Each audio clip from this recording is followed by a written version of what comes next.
She said, "I don't want to be tied down. I want to experience life." I said, "Go experience it." Then I helped her pack, wished her well, and immediately started living my best life. Her experience lasted exactly 11 days before she came crawling back. I, 48, male, was with Diane, 46, for 12 years. Not married. She always said marriage was just a piece of paper, and I was fine with that. We had a good life, nice townhouse, decent careers, Sunday brunches at our favorite spot, yearly vacation to the coast. Comfortable, stable, or so I thought. 3 weeks ago, Diane sits me down with this serious expression. Says she's been doing a lot of thinking. Says she feels like life is passing her by. She starts talking about her coworker Melissa, who just got back from a spiritual retreat in Sedona, and how another friend, Jessica, is taking salsa lessons with her new boyfriend, who's apparently 35 and so full of life. I need to experience things, Todd. Real things. I've been in this bubble for too long. I asked what bubble she meant. Our relationship, our life, all of it. Don't you feel it? We're just existing, going through motions. I watch these TikToks of people living their truth and I think, what's my truth? I don't even know anymore. TikToks. She's 46 years old, talking about TikToks. I stayed calm, asked if she wanted us to try new things together. Take that cooking class she mentioned last year. Plan a different vacation. Whatever she needed. You don't get it. I need to do this alone. I need to find myself without this. She gestured around our living room like it was a prison cell. So, you're breaking up with me? I'm choosing myself, Todd. For once in my life, I'm choosing myself. Here's the thing. I could have fought, could have begged, could have tried to convince her. But you know what? I'm 48 years old, too old for games. If someone doesn't want to be with you, you let them go. Okay? I said, when do you want to move out? Her face did this thing like she expected more resistance. I was thinking by the end of the week. I'll help you pack. And I did. Bought boxes, bubble wrap, the works. Helped her load her stuff into the U-Haul she rented. She was moving in with Jessica, temporarily, while she figured things out. As she was leaving, she turned to me with tears in her eyes. You're being so amazing about this, Todd. We can still be friends, right? This doesn't have to be ugly. Sure, Diane. Go experience life. Hope you find what you're looking for. She hugged me. I didn't hug back, just patted her shoulder. Then she left. That was Saturday. By Monday, I'd already signed up for the gym membership I'd been putting off, deep cleaned the entire house, and turned her craft room into a home office. By Wednesday, I'd reconnected with my old poker buddies and made plans for Friday night. Life was actually pretty good. Then, exactly 11 days after she left, at 7 a.m. on a Wednesday morning, my doorbell rings. Update 1. Holy crap, didn't expect this to blow up. Y'all want to know what happened when she showed up? Buckle up. So, there's Diane at my door, 700 a.m., looking like she'd been crying, hair unwashed, wearing the same yoga pants I saw her leave in, dragging 2 suitcases. Todd, we need to talk about what? Can I come in, please? I looked at my watch. I have a work call in 20 minutes. You've got 15. She wheeled her suitcases into the foyer. Didn't even ask, just assumed. Red flag number 1. Living with Jessica isn't working out, she started. Her boyfriend is always there, and they're so loud. Apartment smells like his cologne. And Diane, why are you telling me this? She looked at me like I was dense. Because I'm coming home. Obviously. I've experienced enough. I know what I want now. And what's that? This. My life back. I actually laughed. Not a mean laugh, just surprised. Your life back. Diane, you left your life. You said it was a prison bubble, remember? I was confused. Melissa made it sound so amazing being free and independent. But it's actually terrible out there, Todd. Do you know how expensive everything is? Jessica charged me $800 just to sleep on her couch. And the dating apps? Oh my God. The men our age are either married and cheating, or they're posting gym selfies with their shirts off, talking about being alpha wolves or whatever. You were on dating apps? Her face went red, just looking, just to see what was out there. But that's not the point. The point is, I made a mistake. We're adults. We can work through this. No, Diane. You made your choice. I respected it. I've moved on. Moved on. It's been 11 days. Yeah, and they've been great. I joined a basketball league. I'm taking that woodworking class at the community center. I'm actually happy. She started crying then, Full waterworks. You can't just throw away 12 years. I didn't. You did? Where am I supposed to go? Jessica's couch is still available for $800, I assume. I can't afford that. I spent all my savings on the retreat. What retreat? Turns out, she'd blown $3,500 on a Rediscover Your Divine Feminine weekend that was basically just yoga and journaling in an overpriced resort. That's not my problem, Diane. Then she hit me with, you know what? Fine, but I want my half of everything. This house, the furniture, everything I'm entitled to after 12 years. Entitled to what? The house is in my name. I bought it before we met. You never wanted to be added because you said ownership was too permanent. The furniture? You took what was yours. What's left I bought. I contributed. I bought groceries, I decorated, and you lived here rent-free for 12 years. I think we're more than even. She went ballistic, started screaming about how I was financially abusing her, how she'd tell everyone what a monster I was, how her friend's cousin was a lawyer who'd make me pay. I stayed calm. Diane, you need to leave now. This is my home. Not anymore. You chose yourself, remember? Go do that somewhere else. She grabbed her suitcases and stormed out, but not before saying, you'll regret this, Todd. When you're old and alone, you'll wish you'd taken me back. He would not, in fact, regret this.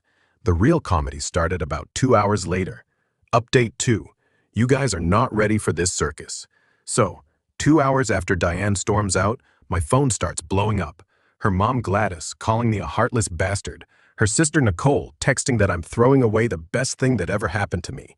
Her best friend Melissa, yes, the retreat one, leaving voicemails about how I'm stifling Diane's growth journey. I ignored them all and went to work. But Diane wasn't done. Oh no, she was just getting started. Day 1, post-doorway rejection. She showed up at my office. Security had to escort her out because she was making a scene in the lobby about being a common-law wife. My coworker Kevin was dying laughing. Common-law wife? Didn't she refuse to even put her name on a Christmas card with you because it was 2? Day 2, she called my mother crying about how I'd abandoned her in her time of need. My mom, bless her, said, honey, you abandoned him first. Also, you missed my birthday last year because you said family obligations were toxic to your spirit. So, I'm not sure why you're calling me now. Day 3, this is where it gets wild. She started a GoFundMe. Help a woman rebuild after financial abuse. She raised $47, and yes, 40 of that was from her mom. But wait, there's more. Day 4, Jessica kicks her out because, plot twist, Diane had been hitting on Jessica's boyfriend. Apparently, she thought he was spiritually aligned with her because he also did yoga. Jessica sent me screenshots of Diane's texts to him. Ryan understands my journey in a way Todd never could. Age is just a number when souls connect. I feel like the universe brought us together for a reason. Ryan's 35 Bobu, the same age she was mocking when she first mentioned him. So now Diane's staying with her sister Nicole, who has 3 kids under 10. Nicole called me, begging me to take her back because Diane complained about the kids being too loud for her meditation practice and tried to convince Nicole to make them eat dinner in their rooms so she could have adult conversation at the dinner table. Day 5, the extinction burst. Wait, no, she didn't do that. She did something worse. She signed me up for every single life insurance quote website she could find. My phone and email were getting hammered with Todd. We've been trying to reach you about your life insurance needs. Petty? Yes. Effective? Also yes. Took me hours to unsubscribe from everything, but then she made the fatal mistake. Day 6. She contacted my ex-girlfriend from college, Rachel, on Facebook. Told her I was single and vulnerable, and that Rachel should shoot her shot because I was probably desperate for female attention by now. Rachel screenshotted everything and sent it to me with crying laughing emojis. Is this the same woman who threw a fit at your company picnic because I commented, nice photo on your LinkedIn picture? Rachel and I had a good laugh. Then Rachel did something beautiful. She posted the screenshots publicly with the caption, when your ex's ex tries to pimp him out because she's mad, he won't take her back after she dumped him for experiences. It went mini viral in our city, 1,500 shares. Diane was mortified. Then came the lawyer. Final update. The lawyer showed up yesterday. It was her friend's cousin's roommate who was a paralegal, not a lawyer, a paralegal. Douglas, 28, fresh out of community college, showed up in a suit that still had the Joe bank tags tucked in the collar.